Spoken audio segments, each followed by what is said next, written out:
Hay que tener en cuenta una cosa. Lo que está encima de la mesa es garantizar el poder adquisitivo de los trabajadores y trabajadoras que menos ganan en este país. Que esa es la propuesta que está encima de la mesa.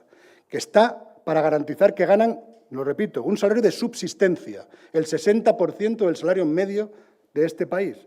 No es un salario suficiente para vivir, es un salario de subsistencia. Eso se situaba en 1.221 euros netos por 14 pagas. Esto era parte de lo que nos habían dicho los expertos.